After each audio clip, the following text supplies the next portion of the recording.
ورحمة الله وبركاته. أهلا بكم بقناة ماريا للطبخ.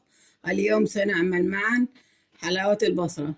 المكونات هي قلاص من الراشي أو الطحينية، قلاص من الدبس، ربع قلاص من العسل،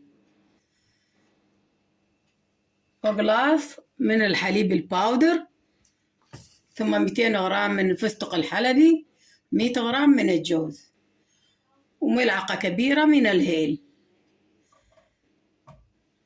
والآن نبدأ بطريقة العمل. هذا قلاص من الدبس، بسم الله.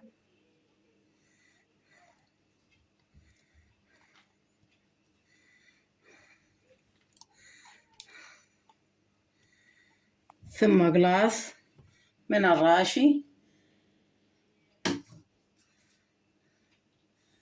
أو الطحينة، ثم هذا ربع قلاص من العسل،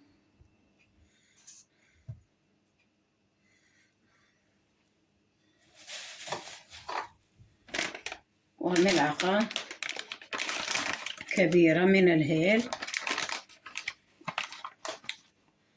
بسم الله.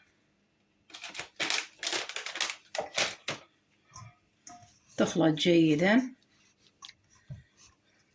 نخلط المكونات جيدا، ثم نضيف ريحتها طبعا جدا شهية.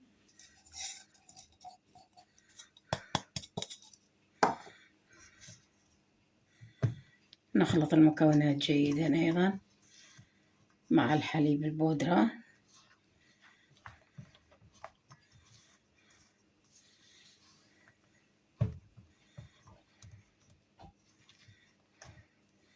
طبعا كلها على البارد.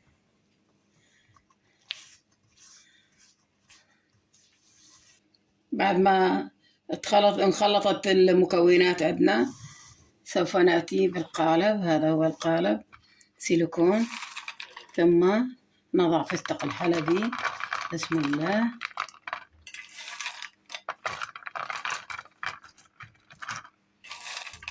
ثم نضع الجوز هكذا على هذا الوجه،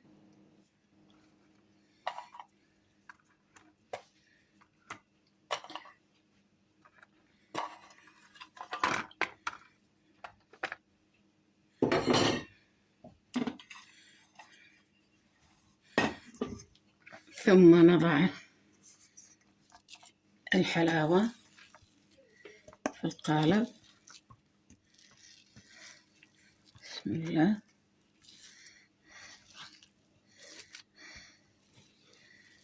ثم نضع باقي فستق الحلبي هكذا، نضعها في الفريزر، ونرجع عليكم إن شاء الله. ساعة تجانست عندي الحلاوة، سوف نقلبها هكذا في الصحن.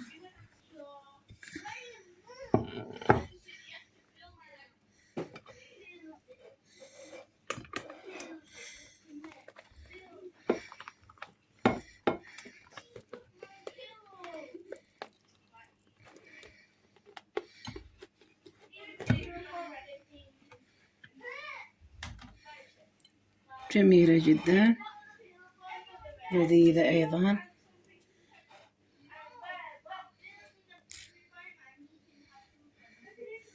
سوف نقطعها إلى قطع صغيرة أو حسب الرغبة، بسم الله. لذيذة جدا، جربوها واكتبوا لي بالكومنتات. السلام عليكم ورحمة الله وبركاته.